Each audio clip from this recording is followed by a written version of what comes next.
Kembali lagi di channel Jago Listrik. Kali ini kita bakal bahas salah satu komponen penting di dunia pneumatik, namanya silinder. Nah, pada video ini kita hanya menjelaskan dua jenis silinder, yaitu single acting dan double acting. Apa perbedaannya dan apa fungsi dari keduanya. Nah, sebelum kita menjelaskan kedua jenis silinder itu, kita tahu dulu nih komponen-komponen pada silinder. Yang pertama ada yang namanya mount atau bracket atau bisa juga dibilang penopang. Nah, mount ini tempat atau dudukan buat memasang silinder ke struktur mesin. Kalau nggak ada mount, silinder tidak bisa stabil waktu bekerja, gerak-gerak silindernya, jadi bahaya. Mount ini juga bisa macam-macam, ada yang di depan, belakang, tengah, tergantung kebutuhan aplikasinya. Yang kedua ada pressure port atau port tekanan. Ini tempat masuknya dan keluar udara bertekanan. Di single acting biasanya cuma satu port, di double acting ada dua port. Intinya pressure port ini tempat jalan masuknya tenaga ke dalam silinder. Terus ada piston. Piston ini yang bagian utama yang bergerak di dalam silinder karena dorongan udara yang masuk dari pressure port. Nah, jadi piston ini memisahkan ruang tekanan di sisi kiri dan kanannya. Lalu ada piston seal atau segel piston. Ini fungsinya mencegah udara bocor antara sisi piston, jadi tekanannya tetap maksimal. Lalu ada spring atau pegas. Nah, spring ini fungsinya untuk mengembalikan piston ke posisi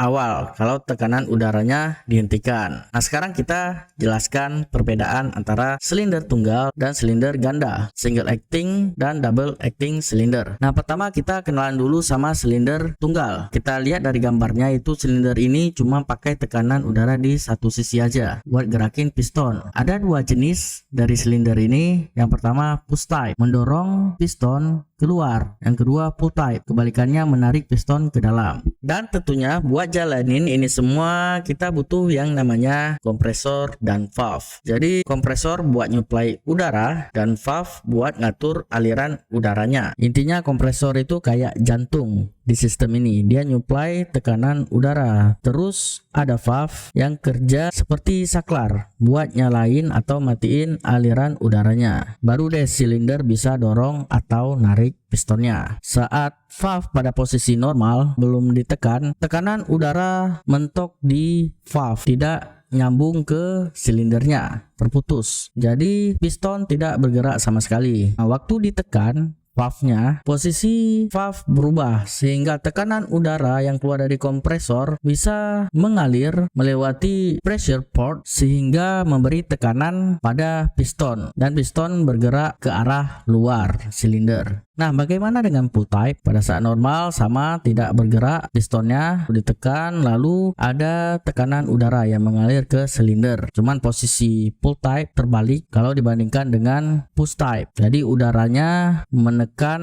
ke arah dalam sehingga pistonnya tertarik. Nah, beda lagi ini sama silinder ganda atau double acting silinder. Dari namanya saja sudah double ya. Jadi silinder ini pakai tekanan udara di dua sisi pistonnya. Jadi bisa dorong piston keluar extension atau tarik piston masuk retraction. Jadi sistemnya lebih fleksibel, nggak butuh pegas atau spring, dan biasanya dipakai buat aplikasi yang butuh tenaga dua arah. Cara kerjanya gimana? Tetap butuh kompresor dan valve ya teman-teman. Pada saat sebelum ditekan valve, tekanan udara yang dihasilkan kompresor mengalir ke sisi kanan pressure port sehingga menolak piston ke dalam. Saat valve-nya ditekan, tekanan udara beralih masuk ke pressure port yang sebelah kiri sehingga menolak piston ke arah keluar. Nah, pada silinder tunggal single acting, untuk mengembalikan posisi piston ke posisi awal itu menggunakan spring. Tapi pada double acting berbeda, jadi menggunakan tekanan udara. Jadi tekanan udaranya balik ke arah pressure port yang sebelah